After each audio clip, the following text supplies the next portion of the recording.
Welcome to People Human Rights, People Human Rights 2020.com for our 9 video. I am Olga, and this video is about faith and religion. So, what is a belief? A belief is the fact of believing in something or someone or an event, like something that is true or that is possible. So there are spiritual beliefs, there are popular beliefs, but the religion is a socio-cultural system which organized the behaviors regarding these beliefs. So, as a system, it is, of course, subject to modifications.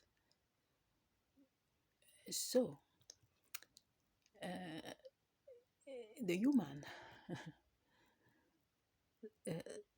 some people have used religion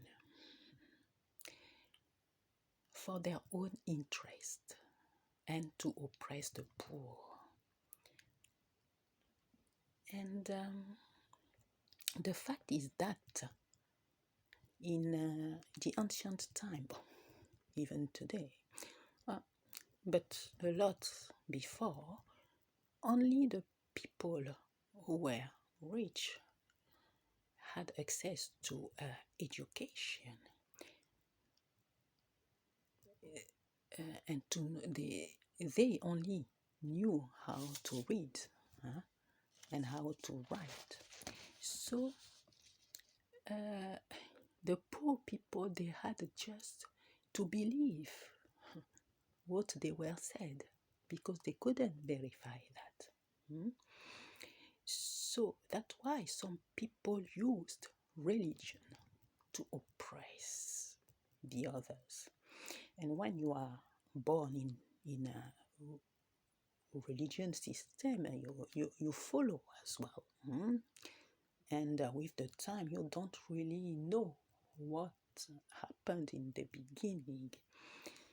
And we must never forget that religions have been forced on people with crimes, with violence.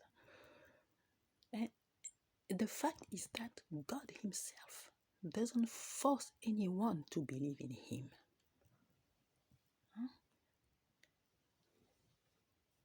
If you read Deuteronomy 30, verse 19, this day I call the heavens and the earth as witnesses against you, that I have set before you life and death, blessings and curse. Now choose life, so that you and your children may live. When God is with us, alias Jesus Christ, was teaching, He didn't force anyone to follow Him. He was teaching, preaching, on the lakes, surroundings, in fields, and those who wanted to join Him joined. Same for His disciples. God has never said to force religion or belief on someone. Napoleon Bonaparte said, religion is what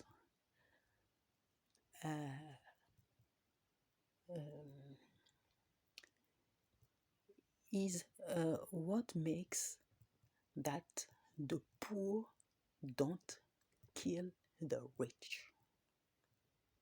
Something to meditate seriously. Voilà. And in Christianity, there are some texts put in the Bible and others are called apocryphal texts because they don't serve those who use religion to oppress people. So,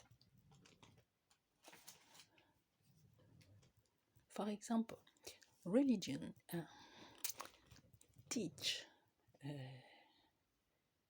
people to be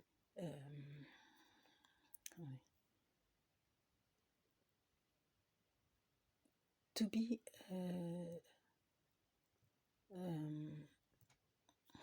how can I say, to lower themselves, you know, saying that it comes from God, not they don't want people to react. For example, they will say, don't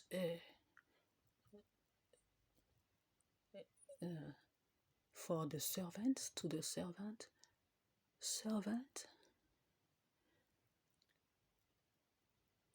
listen to your masters.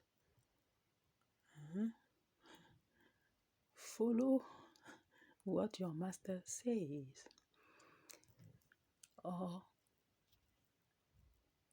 But before coming back to this, the fact is that it is God Himself. God, there's nowhere in the religious text where God say to the master to oppress the servant.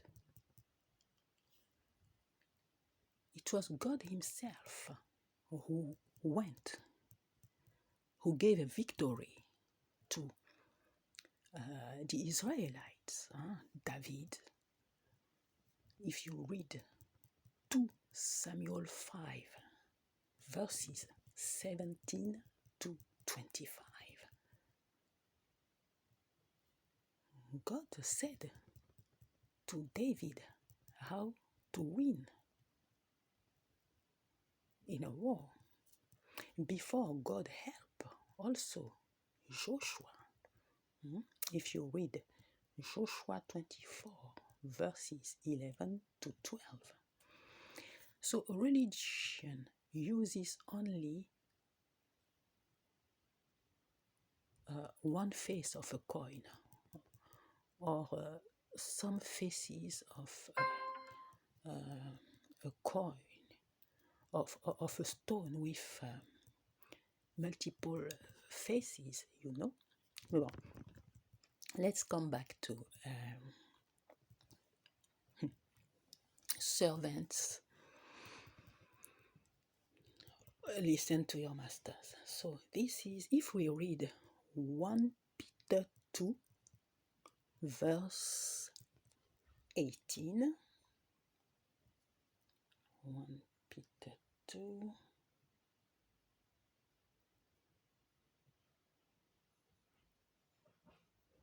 verse 18,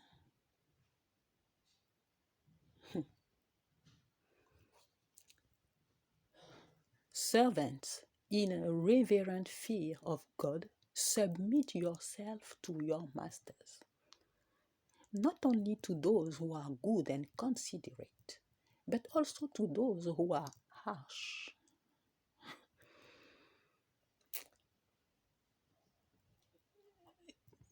But this,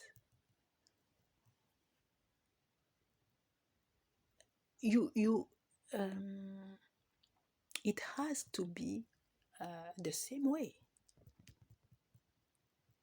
from the master So if we read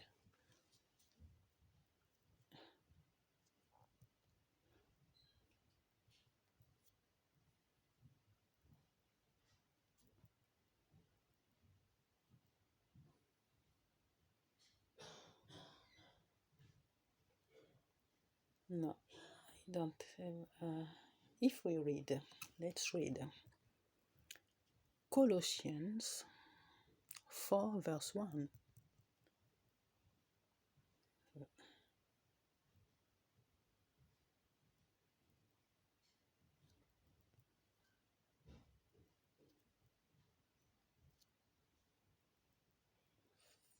For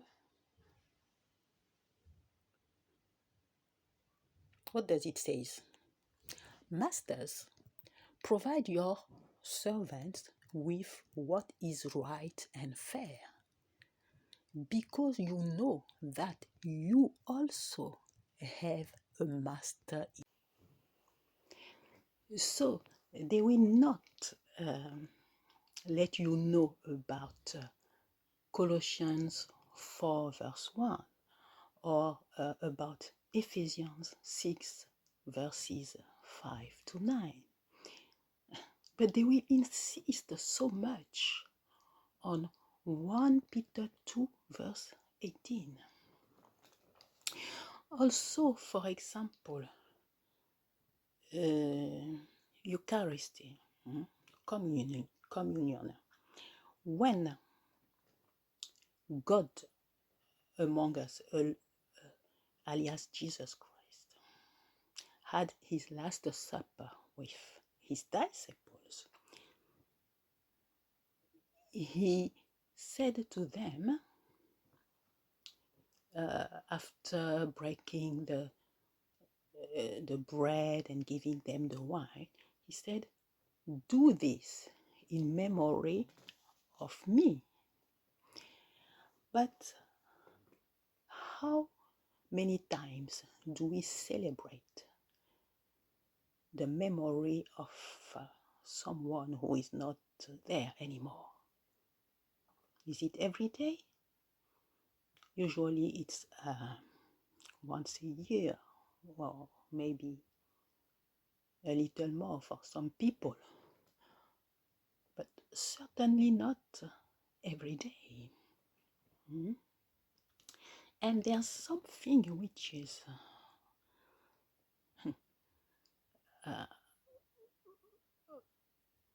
very important too.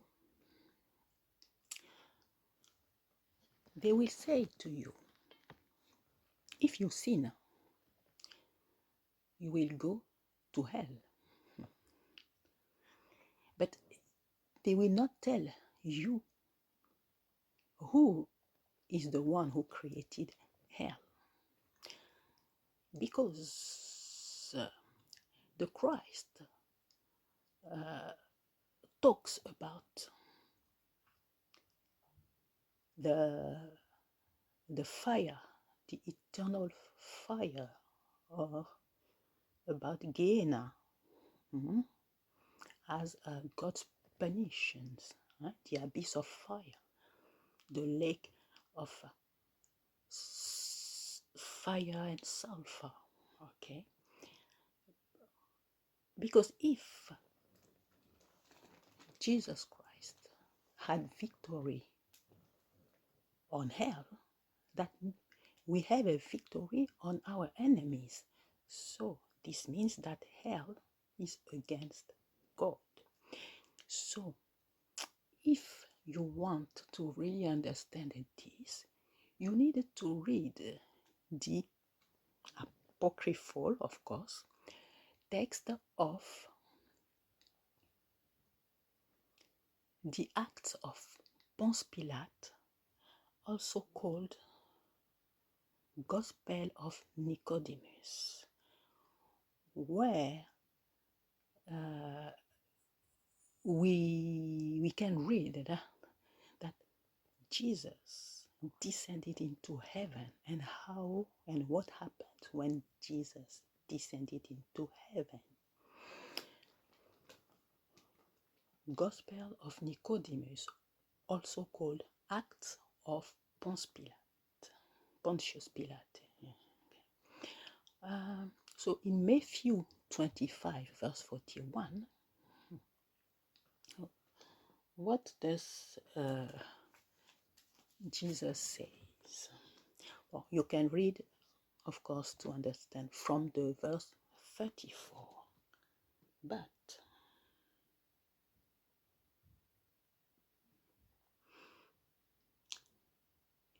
verse 41, Matthew 25,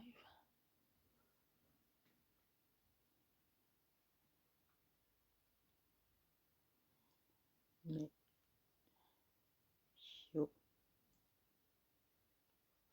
25.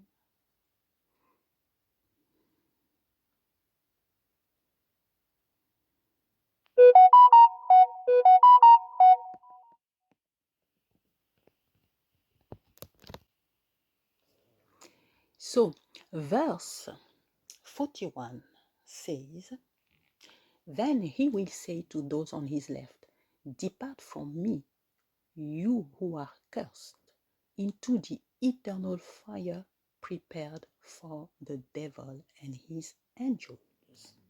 Mhm. So, using hell instead of the abyss of fire or instead of Gehenna is not correct in reality. And for some people, lying is a natural thing. It's part of their nature. For example, you can't ask a 1-year child to make a speech on mathematics. You know, it's not possible. He doesn't have that capacity. It's the same for some people. As it is said in John 8, verse 44, where God among us, alias Jesus Christ, says to some of the people there, that they have for father the devil, because the devil is a liar and is the father of lies. So it's always they are always, and they always create situations which are not clear, you know, and they don't respect their commitment. Because if you want to respect your commitment, you need to have truth in you. So, regarding the human's motherland, it's a big situation there, because the Jewish religion and Christian religions are all part of the human's motherland's spirituality. They were originally all black people on the human motherland. But the violence of Arabo-Musulman slavery and also the slavery made by the Europeans, deportation, have destroyed all the social structure of the continent. And they have destroyed on purpose the old churches. They have taken the artifacts. They have there's lots of black Madonnas in Europe. Where do they come from? And And then with colonization, they changed everything to appropriate that spirituality to their countries. And they came back with white virgins, white Virgins Mary, Christianity, with white Jesus Christ and everything and so on. So they have systematically fought against all autochthone Christianity. They did imprison or kill the prophets. They stopped all the Christian church that wanted to come again alive on the continent during all this colonization time and after colonization. So, and they had even the audacity to call them new religion. There are new Christian movements on the continent. And the fact is that, in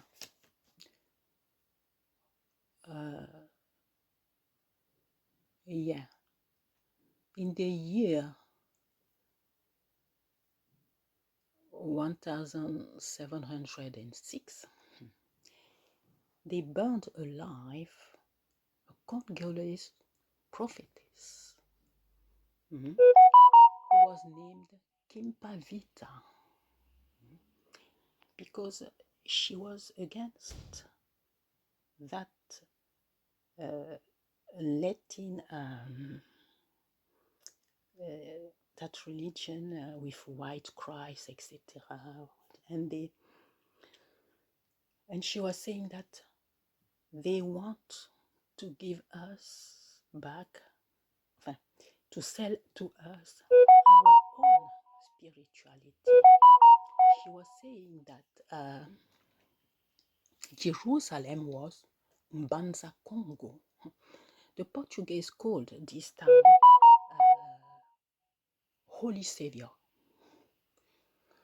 And she said also that Bethlehem was in the Unsundi province of the old Congo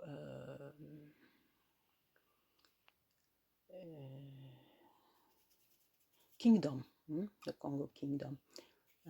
And the capital was on the Inkinsi River, near a village called today Mbanza Unsundi in Democratic Republic of Congo. So, and if you read the Bible, you can see that Jesus Christ was teaching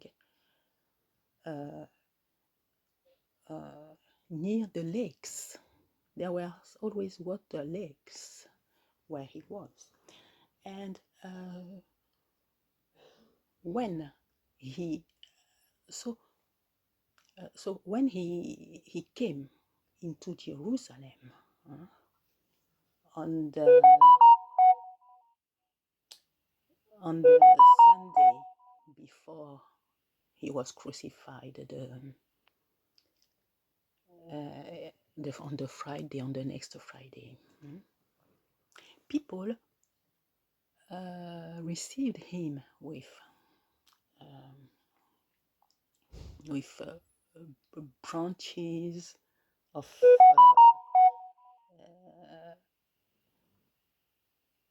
trees, with and they put the branches, they were holding them in their hand, they were putting them on the way he was coming.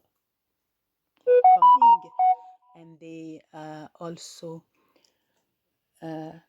took their clothes to put on the way for him to pass in it.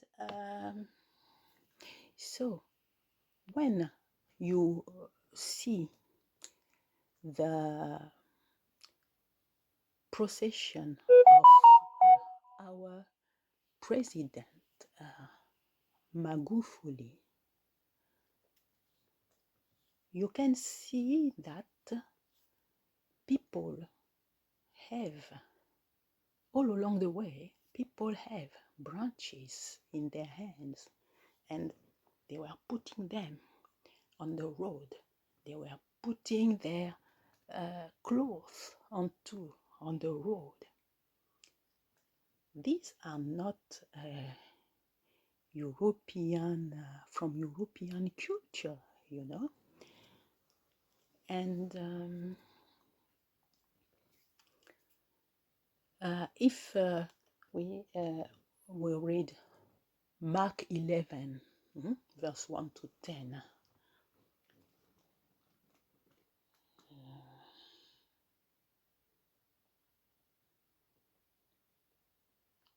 Mark 11.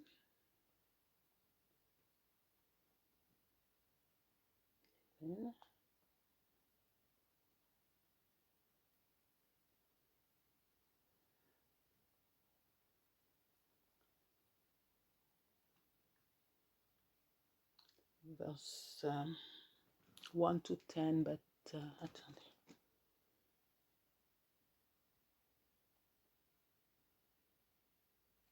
No.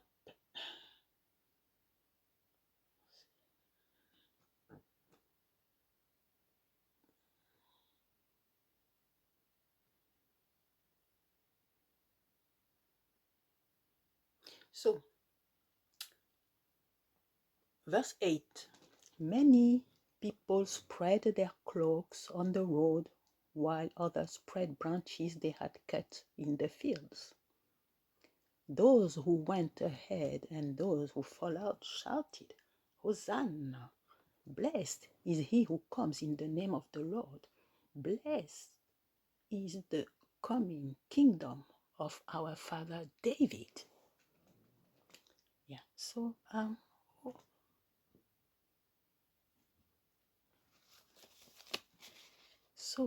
all those things confirm that the Jewish people of Israel were originally from the central part of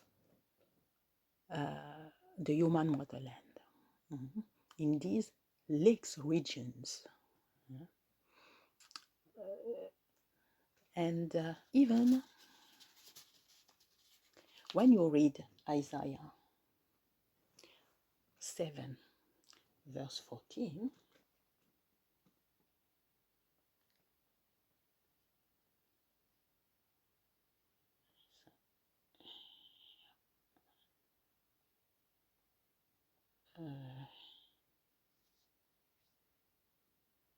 Isaiah 7, verse 14, when the coming of Christ is announced by the prophet Isaiah, he says,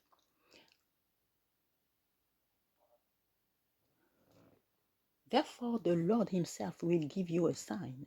The virgin will conceive and give birth to a son, and will call him Emmanuel. If you hear Emmanuel, in those regions, some people call the Almighty Imana. So we all know that El makes the termination, the suffix El makes concordance, is in relation to God as well. because they have named the angels like this: Michael, Raphael, Gabriel, Uriel, who is the angel of light. Well, because the first angel of light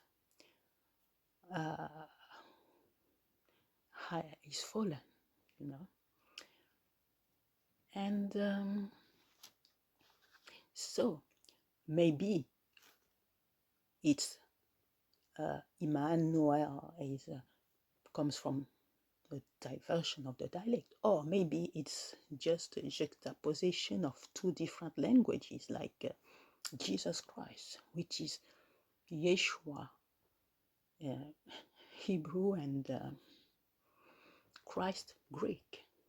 So all these regions of the lakes in the human motherlands are have Hebraic, have Hebrew languages, the original Hebrew, what they call today the ancient Hebrew.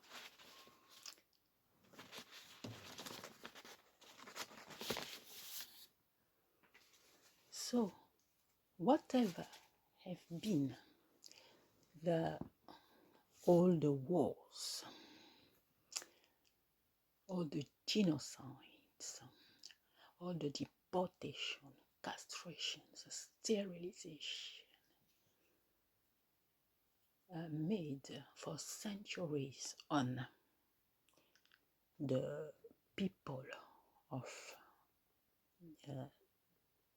black race, nevertheless, they are still and will remain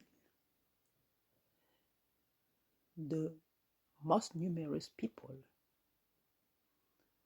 in the world, because it is God's will. When you read Hosea 1 verse 10, it is said,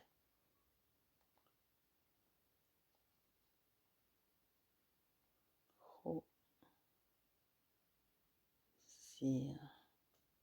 1.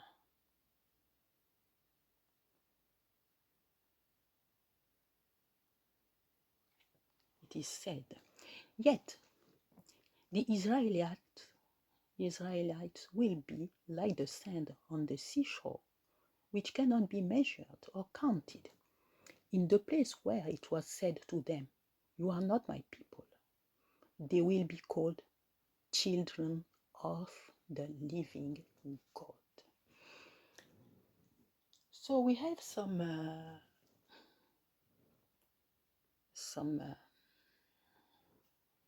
text, the Bible, etc., which have different translation and which sometimes error have been put into it. Some of them are voluntarily, but nevertheless, they are the text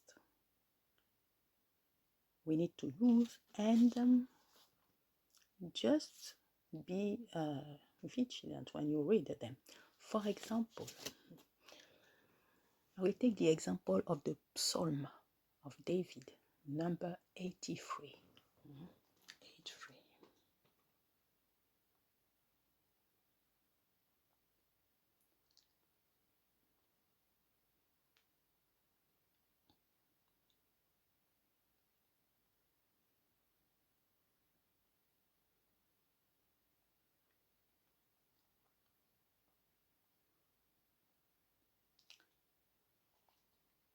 Okay.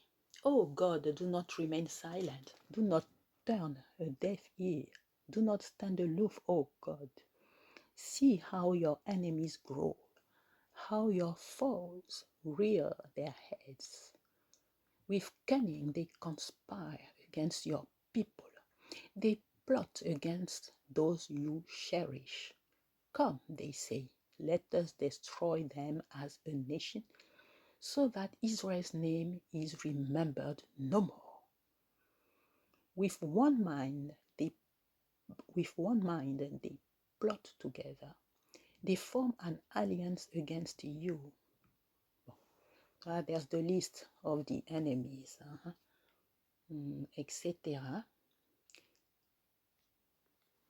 Verse 13. Make them like tumbleweed, my God, like chaff before the wind. But the verse 14 retain my attention, because if you read it like it is said, you will it will be the contrary that could happen, because they have written, as fire consumes the forest, or a flame sets the mountains ablaze. So the active element is the fire that consumes and the flame. So you should not read the verse 14 like that when you ask God his help. You should say, make them as the forest which is consumed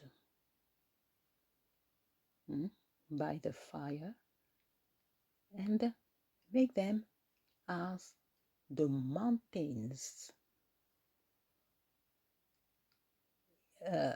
set by the flames. You should read that this way. Yeah. I will put some links on my Telegram channel, PHR1, the number 1. And I will put some psalms. With time, I will put some psalms that I have revisited. Okay. I recommend you to have a look at those links, and because it's very important. And yeah, so also, so when you, of course, you follow your religion, God exists, there's no problem about that, but you need to, the information you are given, or the thing they tell you to do, you need to ask yourself, is it complete? Is it incomplete? Is it true? Does it come from God or from man? Is it a stone with multiple faces? Because the spiritual world doesn't change. It's always the same. There's one God, there's spirits, there are good spirits, there are evil spirits. It's always the same. It's the human being who follows the spirits of the spirituality that they want. For some people, God is a friend. For some of us, God is an enemy. So, but the thing is that at each step, there's a problem, because first you need to have access to these books, to the knowledge. Then you need, of course, to know how to read, how to write. Then you need to have the time, to take the time to read those texts. So it still remains a minority of people who can do that, but do the best and you will have the benefits. So this video is ending here, and see you at the next video.